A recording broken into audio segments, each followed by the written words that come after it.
Abra sua Bíblia comigo, por favor, no livro de Jonas, o capítulo de número 1.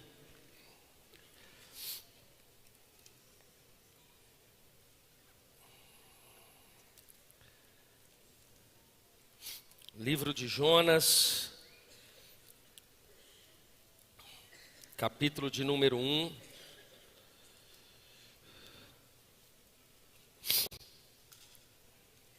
Acompanhe o texto comigo, por favor.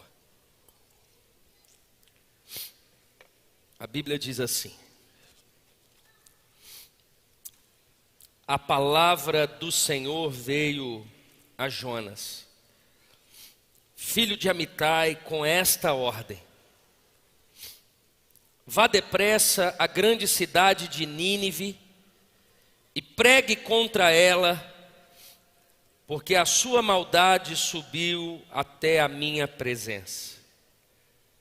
Mas Jonas fugiu da presença do Senhor, dirigindo-se para Tarsis.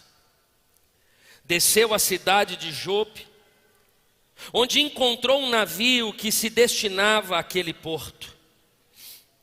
Depois de pagar a passagem, embarcou para Tarsis para fugir do Senhor.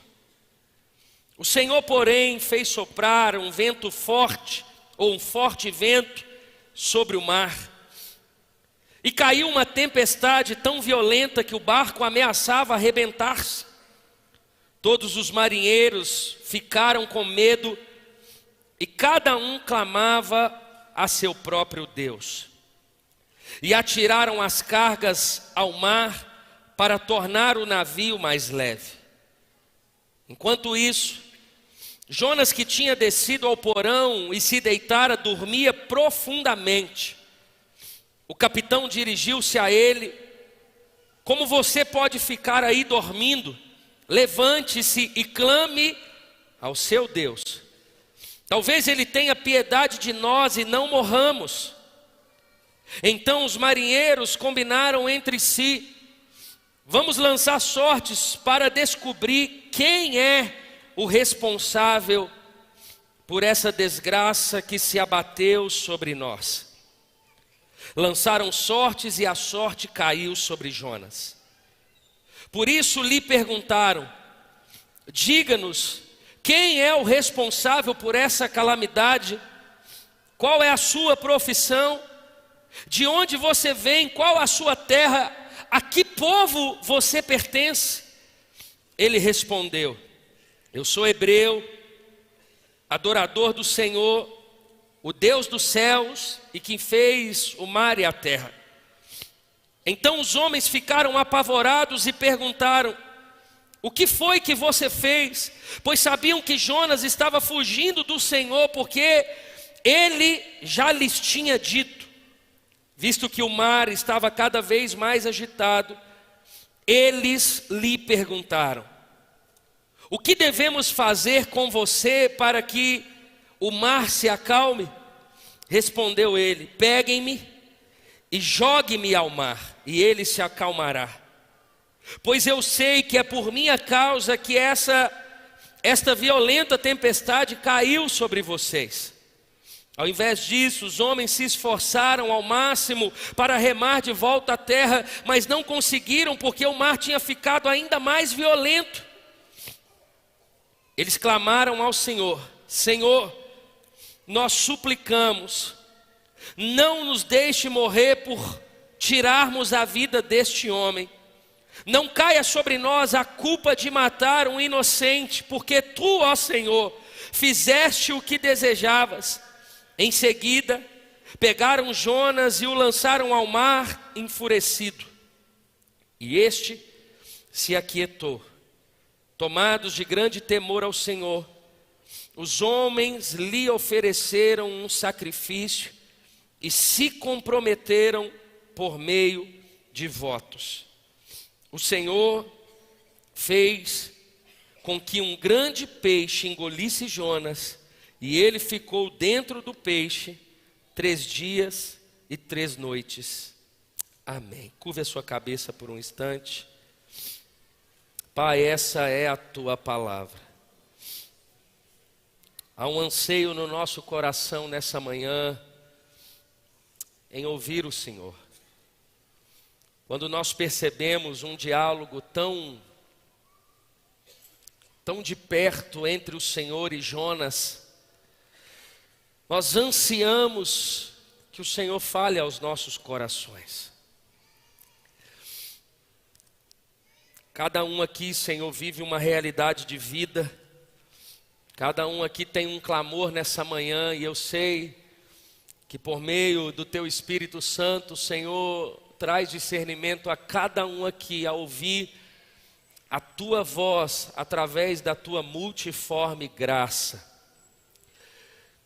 Nós oramos e desde já devolvemos somente a Ti, Jesus, toda a honra, toda a glória e todo o louvor dessa palavra, dessa manhã e de toda a nossa vida, em nome de Jesus. Amém. A vontade revelada de Deus é o tema dessa palavra. Irmão, se tem um propósito que eu vim fazer aqui nessa noite junto com você, é trazer senso de responsabilidade que tem como fonte o nosso temor ao Senhor. Nós somos responsáveis diante de um Deus que se revelou no nosso caminho de Damasco, no nosso poço de Jacó. Um dia, por meio da soberania de Deus, Ele se revelou ao nosso coração e estamos aqui. Estamos aqui para adorarmos em comunidade. Mas Ele é tão soberano que Ele faz algo no coletivo, mas também no pessoal. Ele fala individualmente. O Espírito Santo habita em cada um dos nossos corações.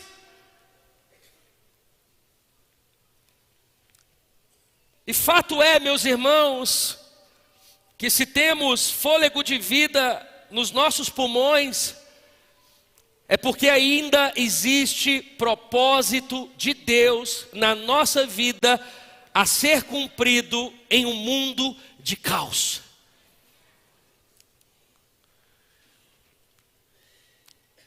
Nós não vivemos só de monte.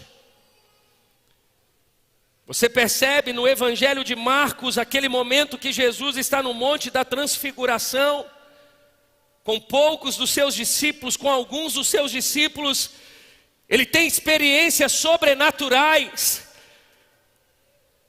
E talvez o desejo dele e dos discípulos era ficar apenas em cima do monte, porque o monte é maravilhoso.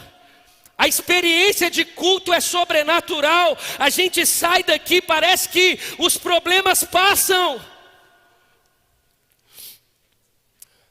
Mas existe um momento de descer do monte. Quando Jesus desce do monte, Ele tem um pai clamando pelo seu filho possesso. O culto, a experiência de culto acaba. O culto não, porque a nossa vida é um culto, mas uma atmosfera dessa de adoração, de ministros, em adorarmos em comunhão com os irmãos, passa. Meio-dia e alguns minutos chegam e a gente sai desse lugar. E deparamos mais uma vez com a vida, com o casamento, com a sociedade, com a pobreza, com as ações e tentativas de Satanás, com as tentações, com os desafios familiares, desafios no trabalho. A segunda-feira chega, agora não estamos no monte, estamos no vale, estamos vivendo a vida prática, fomos enviados, precisamos dar o que recebemos. E é impossível viver nesse lugar sem saber e obedecer a vontade revelada de Deus. É o lugar mais seguro para estarmos. As lutas continuam, os desertos continuam, mas continua sendo o lugar mais seguro, continua sendo o lugar de maior prazer daqueles que foram lavados e remidos, continua sendo o lugar aonde você tem acesso a Deus, a vontade de Deus, ela te coloca nesse lugar. E esse lugar é o melhor lugar para estarmos, sem dúvida nenhuma. Eu tenho certeza disso, como eu te vejo nessa manhã. Esse é o melhor lugar. Agora, é perceptível como Deus revela a sua vontade quando lemos o texto de Jonas. Deus é claro, Deus não é mudo, Deus fala, Deus direciona, Deus dá sinais. Hoje nós temos a sua palavra, nós temos irmãos cheios do Espírito Santo, com dons maravilhosos, que fala através de nós. Estava ali, a Isa subiu, falou: eu tenho uma palavra para você, me entregou uma palavra. Nós servimos um Deus que fala através de uma pregação, que fala através de uma oração, que fala através da palavra, que fala através dele mesmo aos nossos ouvidos. Existem várias formas de Deus falar. Quando você olha para a natureza, quando você olha para a criação. Mas eu trago por meio de Jonas alguns ensinamentos que geram senso de responsabilidade a essa vontade de Deus que nós não podemos abrir mão. E o primeiro ponto é: tem muita gente indo para Tarsis enquanto Deus mandou ir para Nínive.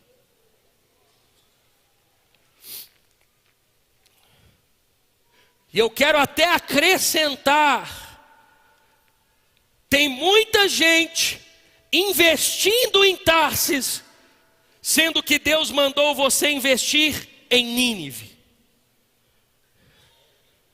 Porque o texto vai dizer que Deus foi claro em mandar Jonas para Nínive.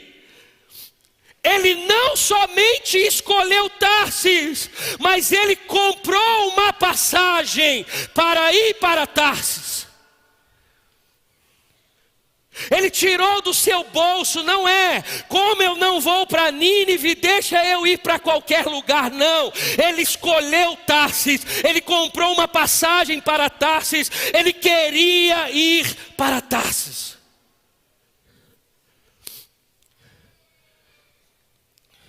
Isso nos traz a consciência, a compreensão que tem muita gente fazendo conscientemente, investindo em coisas conscientemente, sabendo que não é a vontade de Deus.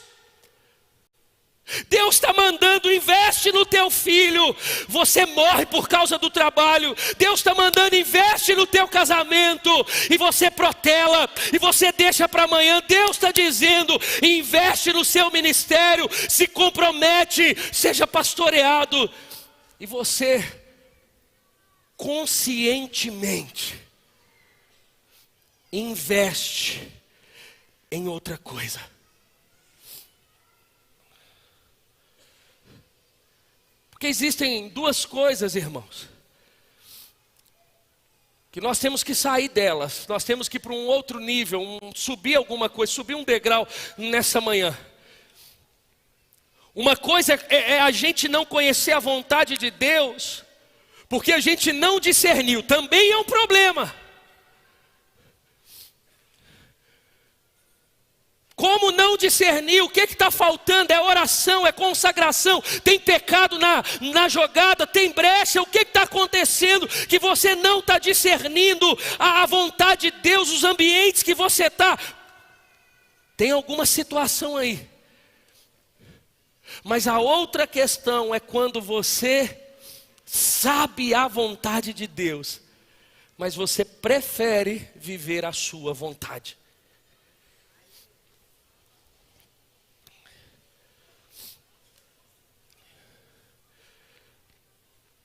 Falta intencionalidade na nossa vida. Falta senso de responsabilidade. A gente não faz só o que gosta. A gente faz o que precisa ser feito.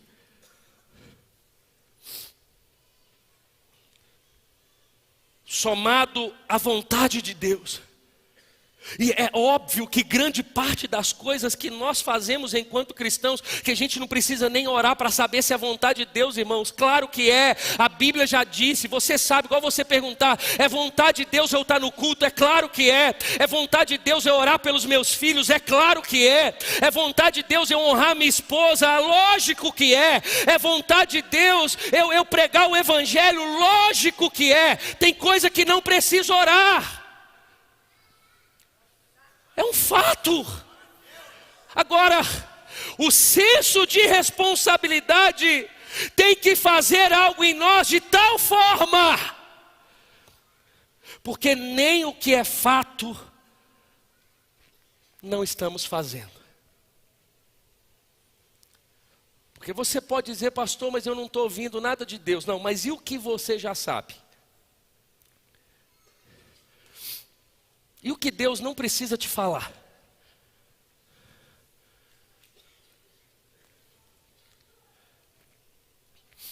Para de investir em Tarsis, se Deus mandou você investir em Nínive. Para. Se é para Jesus, você pode aplaudir.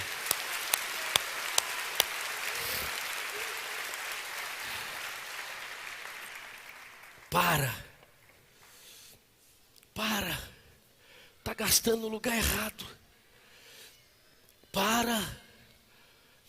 Está investindo tempo, conhecimento em gente errada.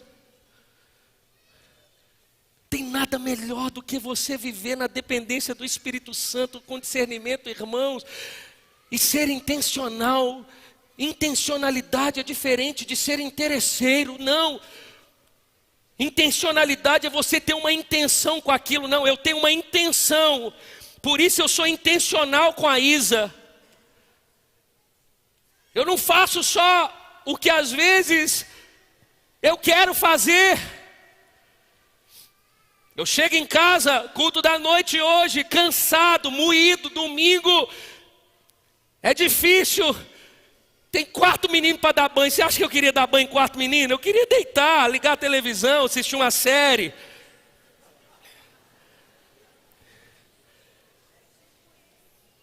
Enquanto um está, o outro está com febre, o outro fez cocô, o outro vomitou, irmãos. É isso a minha vida. E da Isa também.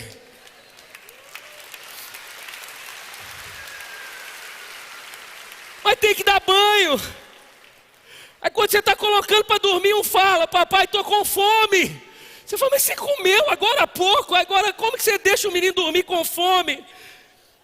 É desculpa para não dormir, eu sei, mas ele me pegou, como é que eu deixo ele dormir com fome? Estou achando que está ali, 48 do segundo tempo, não. Aí levanta, abre a geladeira, escova dentro de novo.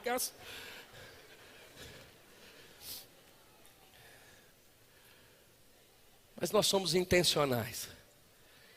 Nós vamos colher fruto disso. Você vai colher fruto do carinho com a sua esposa. Você vai colher fruto do investimento nos seus filhos. Você vai colher fruto de você estar em consagração. O Senhor vai frutificar. Você vai colher frutos de estar aqui comprometido com a igreja local. Você vai colher frutos de ser um trabalhador excelente, de ser o melhor funcionário, de ser um empresário segundo o coração de Deus, cheio do Espírito Santo. Você vai colher frutos, porque você não está investindo em Tarsis, você está investindo em Nínive. Você ouviu, você cumpriu, você obedeceu, e Jesus recebeu a glória.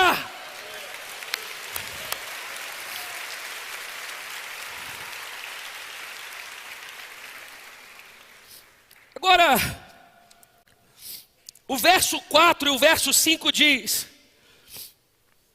o Senhor, porém, fez soprar um vento sobre o mar, e caiu uma tempestade tão violenta que o barco ameaçava arrebentar-se.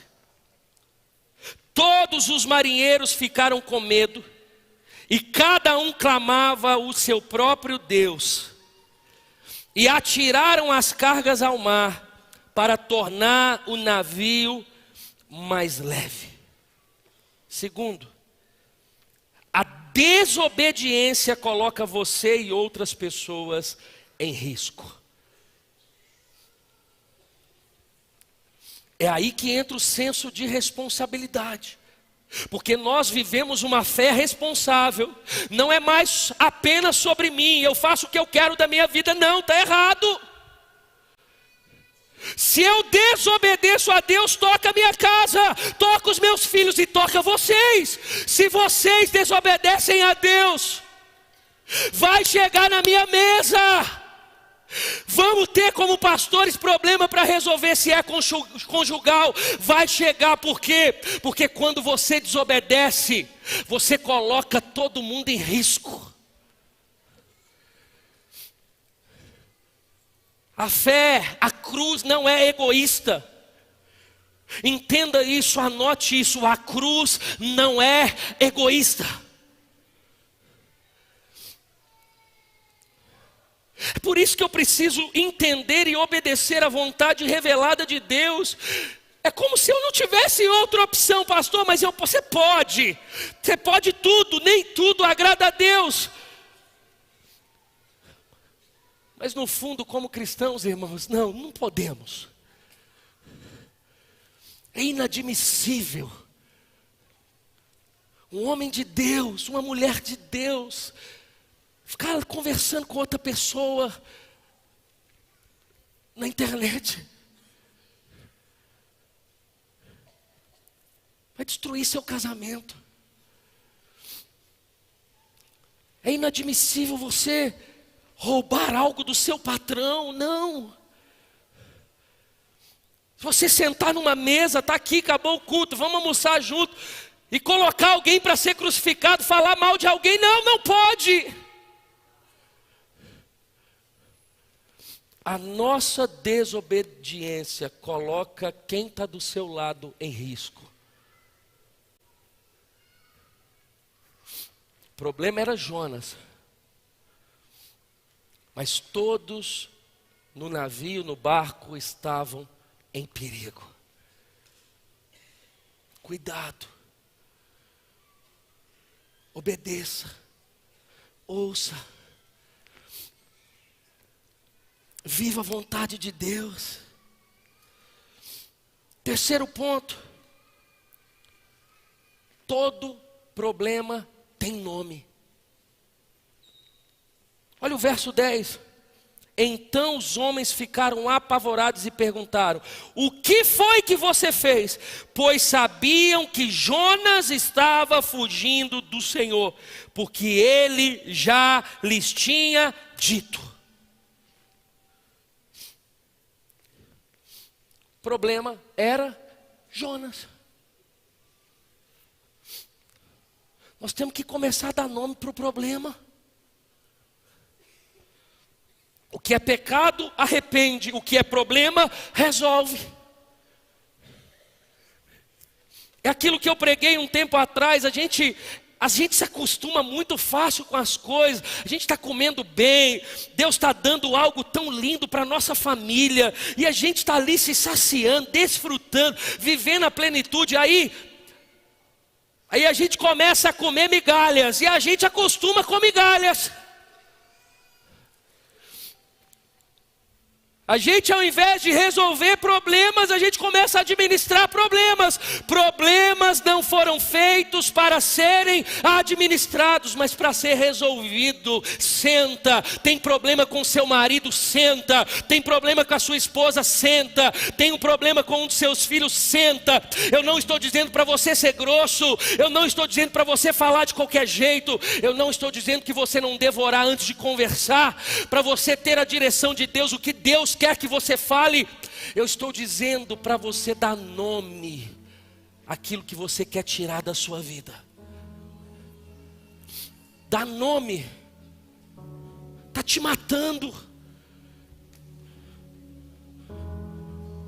Seu trabalho está te matando, matando seu casamento.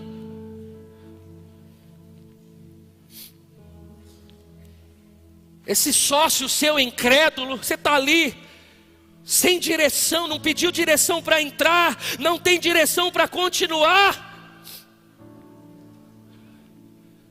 Dá nome. Pois todo problema tem solução. O problema que não tem solução é porque ele não é seu. Você está tentando resolver problema dos outros. O problema da história é Jonas, a desobediência de Jonas. Tirou Jonas, acabou o problema.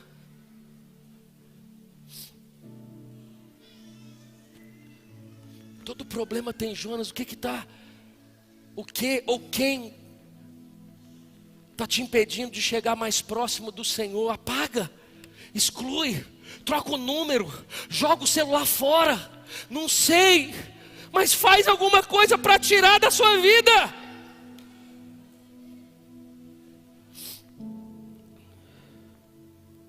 Mas o texto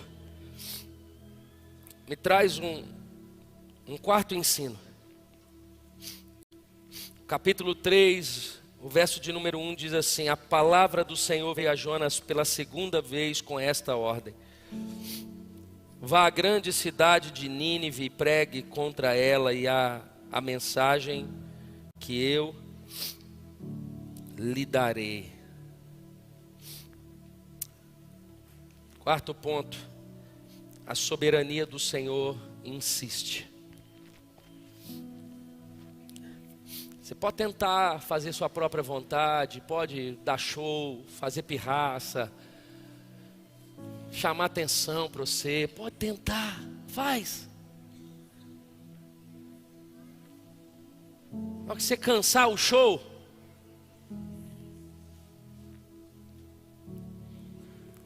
não tem como brigar com a soberania de Deus, não tem como lutar com a soberania de Deus. Você está perdendo tempo.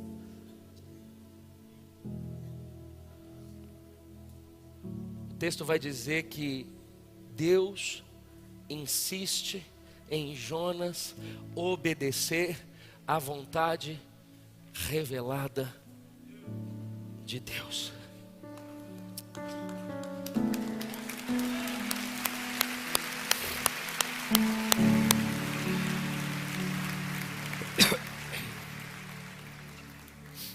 Quinto ponto, capítulo 4, verso 1. Jonas, porém, ficou profundamente descontente com isso e enfureceu-se. Quinto, cuidado para não repreender a vontade de Deus. Cuidado. A vontade de Deus foi feita para ser vivida e não repreendida, não anulada. Irmãos, é simples. Toda vez que eu falo é simples, eu lembro do pastor Márcio. Ele ficava aqui: irmãos, é simples. É tão simples as coisas. É só estar no centro da vontade de Deus. É só ter intimidade com Ele. É só obedecer a Ele. É só ser educado com as pessoas. É só servir na igreja. É só ter um lugar para você ser plantado. É só ter um pastor e uma pastora de Deus para te instruir conforme a palavra. Um líder espiritual. É só você ser a segurança da sua família. Ser resposta. Se é marido, cuide. Se é esposa, cuide. Se é filho, honre. Trabalha, faça com excelência. Não dê passo maior que sua perna. Não queira uma vida que não é sua hoje. Viva as disciplinas espirituais. É simples. Porque tem muita gente, mesmo com Deus insistindo, mais uma vez repreendendo a vontade de Deus. Agora eu vou. Não vai. Que o Senhor tenha misericórdia de nós. Mas eu venho aqui nessa noite, nessa manhã, para trazer senso de responsabilidade ao nosso coração. Para a gente conseguir viver a vida prática, porque a gente não vive só de monte. Nós vamos discernir a vontade de Deus, nós vamos repreender a ação do inimigo, e nós não vamos viver a nossa vontade própria. Há um desejo de Deus em cumprirmos a sua vontade, e se é desejo de Deus, também é desejo nosso. Se é desejo de Deus você cumprir a vontade de Deus, também passa a ser seu desejo a partir de hoje. Você vai fazer tudo, irmão, tira tudo da sua vida, menos a direção de Deus, tira tudo, vende o que tiver que vender, descarta o que precisar descartar, mas não descarte a vontade de Deus, não repreenda a vontade de Deus, não fuja da vontade de Deus, não venha viver uma vida de fuga em relação à vontade de Deus. Você está na chuva, é para molhar, é agora, não é amanhã, é hoje que Deus está te chamando. Não é amanhã para você ser o melhor marido, a melhor esposa, o melhor filho, o melhor empresário. Não é amanhã, é hoje que Deus está chamando você. É hoje que nós vamos viver a plenitude do Espírito Santo. É hoje que nós vamos viver uma realidade de igreja saudável. E quando eu falo igreja saudável, não é CNPJ, não é ministério, não é parede, não. É a igreja gente, é a igreja pessoas, a sua família, a igreja estabelecida na tua casa de forma saudável.